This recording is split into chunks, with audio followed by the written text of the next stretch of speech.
Mr. Excel podcast is sponsored by Easy Excel. Excel 2010 In-Depth, Chapter 1, the Recent Files Pane. Well, Chapter 1 is all about the new Backstage View. The Backstage View is what you get when you click the File menu in Excel 2010.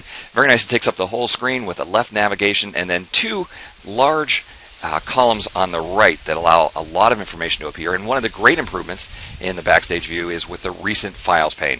So if you have no workbook open and you go to the File menu, you will automatically go to the Recent Files pane with the recent workbooks like we had in Excel 2007.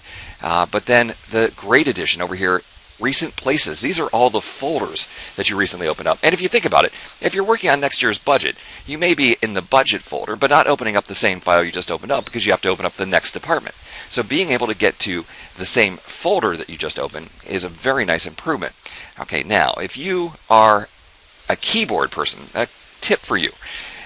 Usually in the old Excel 2003, you could do Alt F and then 1 to open the most recent file, or Alt F and then 2 to open the second most recent file. If you like that shortcut key, well, it went away in 2007, but it's back now. Quickly access this number of recent workbooks.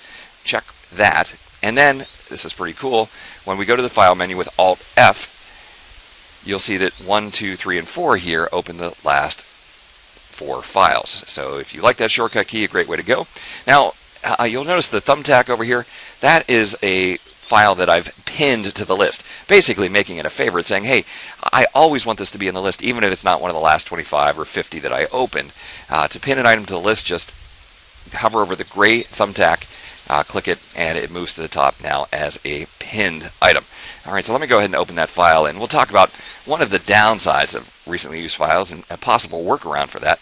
When you have a file open, so there's already a workbook open and you go to the File menu, you do not automatically go to the recently used file list. Now in Excel 2007, of course, the recent used file were always there under the, well, it was the Office button then, but it's really the File menu. So if you want to have one-click access to the recently used file list, here's a great tip. This quick access toolbar has a drop down at the right-hand side. Open that up. They added to the bottom, Open Recent File. All right, so now I have that shortcut key. So for you mouse people, just click there, and very quickly you'll always get directly to the recently used file. You won't have a second click to get to the recently used file pane. Well, thanks for watching. We'll see you next time for another netcast from Mr. Excel.